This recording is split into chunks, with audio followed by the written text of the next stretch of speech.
মধ্যে গেলাম, ওই গাছের কাছে গেলাম, যাওয়ার পরে দেখলাম এক একটা পাতা হাতির কানের মতো। এক একটা পাতা কি সবাই কোন হাতের কান কি এত বড়?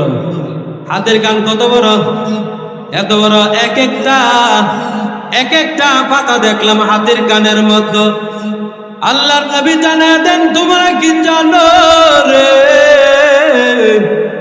ওই গাছের একটা ফল দুনিয়ার পাল্লা বাটকিরা দিয়া মাপ দিলে মুফাসসিরিন কেরাম বলেন ওই একটা ফল 40 কেজি ওজন হইব। কয় কেজি? এই গাছের ফল বড়ই ফল, একটা 40 কেজি হইব। দুনিয়াতে তো আমার 1 কেজি একটা ফল দেখাইতে পারতেন না। দেখাইতে পারবেন? 1 কেজি ওজনের একটা বড়ই ফল দেখাইতে পারবেন না, আধা কেজি দেখাইতে পারবেন না, 250 গ্রাম দেখাইতে পারবেন না। তাহলে আমার আল্লাহ জান্নাতে কেমন রাখছে? সুবহানাল্লাহ।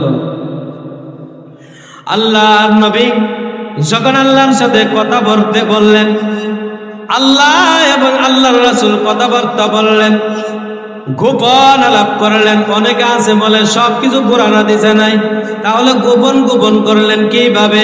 আল্লাহ পাক রব্বুল আলামিন তো সবকিছু প্রকাশ করে দিয়েছে।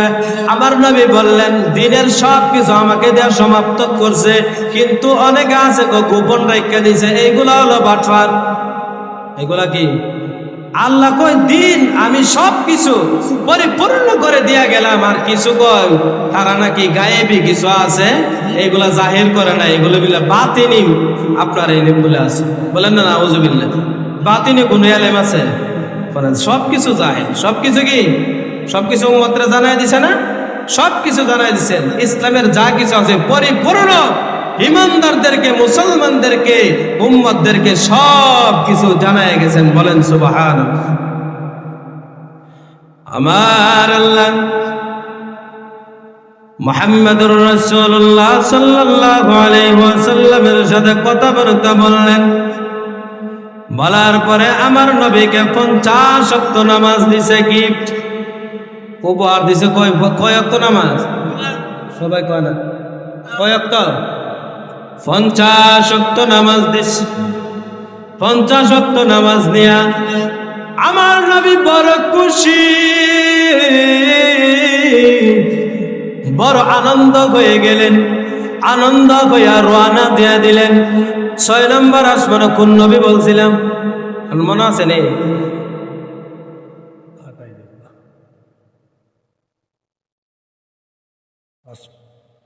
আপনি ধরে যান বিল্লাহ ওটা যদি চলে আসেন 10 মিনিট অ্যাডভান্স করে দিন ভাই। আচ্ছা হইছে 50 ওয়াক্ত নামাজ নিয়ে আনন্দ আত্মহারা হইয়া আমার নবী বললেন উম্মতের জন্য 50 ওয়াক্ত নামাজ গিফট হিসেবে দিছে, হাদিয়া হিসেবে দিছে। আমার নবী আসমান থেকে নাইমা আল্লাহর কাছ থেকে কথা বলে 7 নম্বর আসমান ক্রস করে 6 নম্বর আসমানে মুসা নবীর সাথে সাক্ষাৎ। কোন নবীর সাথে? মুসা নবী ডাক দিয়া কয় পয়গম্বর আপনাকে কয় ওয়াক্ত নামাজ দিছে? আপনার আল্লাহ কি দিছে আপনাকে? বলে আমার উম্মতের জন্য 50 ওয়াক্ত নামাজ দিছে। কয় ওয়াক্ত? 50 ওয়াক্ত নামাজ দিছে। মুসা নবী ডাক দিয়া বললেন ও নবী 50 ওয়াক্ত নামাজ আপনার উম্মতগুলো 50 ওয়াক্ত নামাজ আপনার উম্মতগুলো পড়বে না। আমার উম্মত দিয়ে আমি আমার আন্দাজ পাইছি আমার উম্মতের সব কিছু আদায় করে নাই। আপনি আল্লাহর কাছে যান, আল্লাহর কাছে গিয়া বলেন আল্লাহ 50 ওয়াক্ত নামাজ থেকে কমায়া দেন। কে পাঠাইছে? আল্লাহ। মুসা নবী। মুসা নবী আমার অভিজ্ঞতা আছে। কি আছে? আমার উম্মতরে যে যে আইনগুলা দেওয়া হয়েছিল, বিধানগুলা দেওয়া হয়েছিল, ইবাদতগুলা দেওয়া হয়েছিল, এগুলা পূর্ণ আদায় করে নাই। তার জন্য মুসা নবী বলে আবার যান। একবার দুইবার নয়, হাদিস শরীফের মধ্যে আছে আমার নবী 9 বার গেছে। কয়বার? সবাই 9 ভাষে কত? 45। হিসাব জানেন বাক্কা? তাই হিসাব জানেন, কিন্তু আরে জন উত্তর দিতে পারছেন না। আল্লাহ নবী জানিয়ে দিলেন, আমি 9 বার গেছি, 9 বার 5 বার 5 বার করিয়া 5 ওয়াক্ত কমাইছি। মুসা নবী বারবার আমারে পাঠায়। মুসা নবী কি করেন? বারবার আমাকে পাঠানো হয়। মুসা নবী ডাক দিয়া বলেন, ও নবী পয়গম্বর, 5 ওয়াক্ত নামাজ আপনার উম্মতে পড়তো না? পড়েনি? কোন কথা কয় না, 5 ওয়াক্ত নামাজ পড়ে। তাহলে মুসা নবীর কথা মিছা কথা? মুসা নবীর কথা কি মিথ্যা? মিথ্যা না। আল্লাহ রাব্বুল আলামিন তারপরে জানায় দিলেন, ও আমার হাবিব, আপনি শুনিয়া নেন, নামাজের রক্ত কমাইছি, সংখ্যা কমাইছি, কিন্তু 50 ওয়াক্ত নামাজ পড়লে যে পরিমাণ সওয়াব, যে পরিমাণ নেকি হইতো গো, এই পরিমাণ নেকি, এই পরিমাণ সওয়াব 5 ওয়াক্ত নামাজ পড়লে দিয়া দিমু। আমাদের জন্য লাভ না লস? তাহলে 50 ওয়াক্ত নামাজ যদি পড়া না পড়া, 5 ওয়াক্ত নামাজ যদি পড়া 50 ওয়াক্ত নামাজে সওয়াব পাওয়া যায়, তাহলে 5 ওয়াক্ত নামাজ পড়ার দরকার আছে না নাই? বললা আছে না নাই?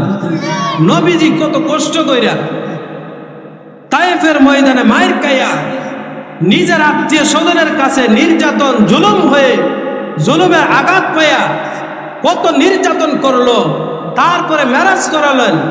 মেরাজ করাইয়া তারপরে নবীকে 50 ওয়াক্ত নামাজ দিলেন। 50 ওয়াক্ত কমাইয়া 5 ওয়াক্ত নামাজ দিলেন।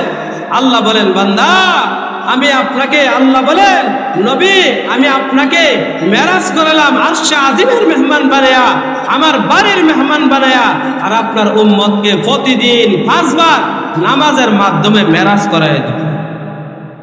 কিসের মাধ্যমে?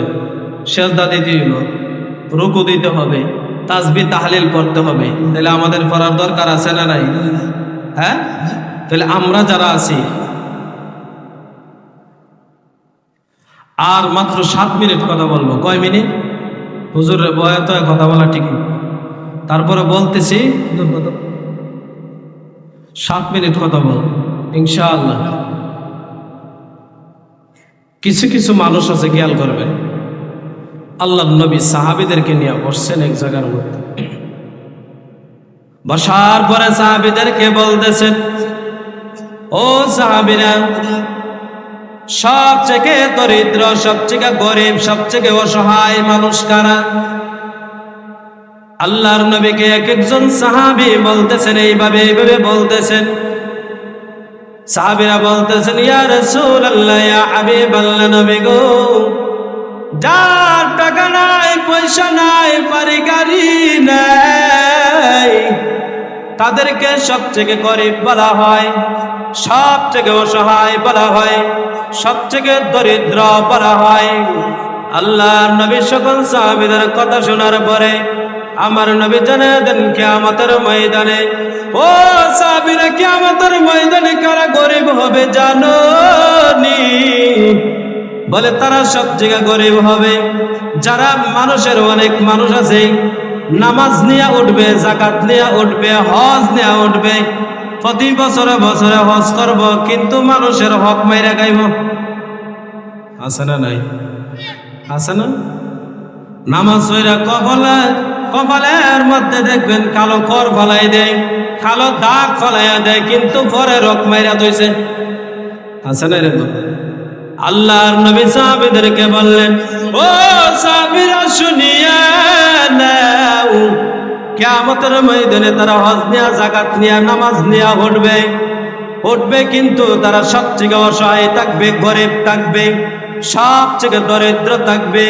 কারণ হলো, তারা মানুষকে মিথ্যা অপবাদ দিত, মানুষের ধন সম্পদ জুলুম করে নেওয়া যাইত, মানুষের টাকা পয়সা ছিনিয়ে নিত, জুলুম করে নিত, মানুষকে অন্যায়ভাবে গালি দিত, মানুষকে অন্যায়ভাবে মিথ্যা অপবাদ দিত। ও নবী, আপনি তাদেরকে জানাইয়া দেন, তারা সবথেকে গরিব থাকবে। বলে তারা হজের সওয়াব গুলা তাদেরকে যারা গালি দিয়েছিল তাদেরকে হজের সওয়াব দেওয়া হবে, তাদেরকে নামাজের সওয়াব দেওয়া হবে। যাদের জুলুম করে বাড়ি ঘর নিয়ে গেছে, সুদের টাকা দিতে পারে না, বাড়ি বিক্রি করে টাকা দিছে, আছে না নাই?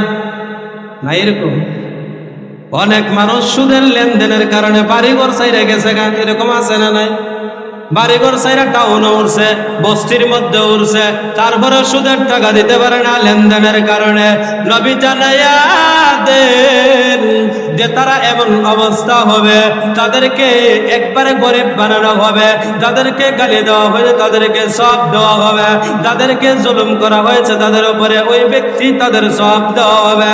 তাদেরকে সব কিছু দেওয়ার পরে ওই ব্যক্তি হজ করেন না ব্যক্তি, যাকাত দেওয়া ব্যক্তি, নামাজ পড়া ব্যক্তি একবারে শূন্য হয়ে যাবে।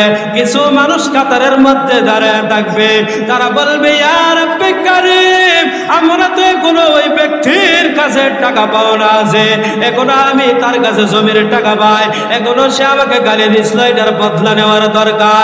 আমাকে জুলুম করে জায়গা নিয়ে গেছিল, এটা আমার বদলা নেওয়ার দরকার। আল্লাহ রাব্বুল আলামিন জানিয়ে দিলেন ওই বান্দার ওই সময় গুনাহগুলো, ওই সময় যে বান্দার টাকা মাইরা দিছে, যে বান্দার জায়গা জমি জুলুম করে নিয়ে গেছে, তার গুনাহগুলো তার মাথার উপরে দেওয়া হবে, তার গাড়ির উপরে চাপাইয়া দেওয়া হবে। আল্লাহ রাব্বুল আলামিন জানিয়ে দিবেন এই দিন হজ কাজে আসবে না, নামাজ কাজে আসবে না, যাকাত কাজে আসবে না, দাওয়াতি কাজে আসবে না, বক্তাগিরি কাজে আসবে না, মুহাদ্দিসগিরি কাজে আসবে না, মসজিদের সভাপতি কাজে আসবে না, সেক্রেটারি কাজে আসবে না, মুহাদ্দিস সব কাজে আসবে না, বেপরদা মহিলারা ওইগুলা কাজে আসবে না, সমাজের মাতব্বর গুলা কাজে আসবে না, সরকার গুলা কাজে আসবে না। বলে কি কারণে? বলে ওই মানুষগুলা মানুষের উপরে জুলুম করেছিল, ওই মানুষকে ডাক দেয়া বলবে আল্লাহ, রহমতের ফেরেশতাকে ডাক দেয়া বলবে ও ফেরেশতারা যাও ওই নাফরমানে পাওয়ার মধ্যে শিকল লাগায়া দাও, জাহান্নামের দিকে নিক্ষেপ করো, টানতে টানতে নিক্ষেপ করো। বলে জাহান্নামের দিকে কিভাবে নিক্ষেপ করব? বলে উল্টা ভাবে টানিয়া তাদেরকে জাহান্নামের মধ্যে নিক্ষেপ করবে। বলে কিয়ামত পর্যন্ত তারা জাহান্নামের আযাব ভোগ করতে থাকবে। নাউজুবিল্লাহ।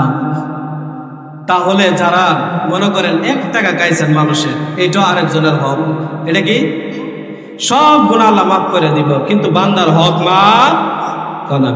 10 বছর নামাজ পড়ছেন না, মাফ করার মালিক কে? আরেক বেটার 1 টাকা খাইছেন, কিন্তু এই বেটার কাছে মাফ না চাইলে, এই বেটার টাকা যদি আপনি না দেন, কিয়ামত পর্যন্ত যদি আপনি সেজদা দেন, তারপরে কাজে আসবে। কারণ হলো মানুষের হক মেরে গেছে। আল্লাহ যেন আমাদেরকে বুঝার মতো তৌফিক দান করে।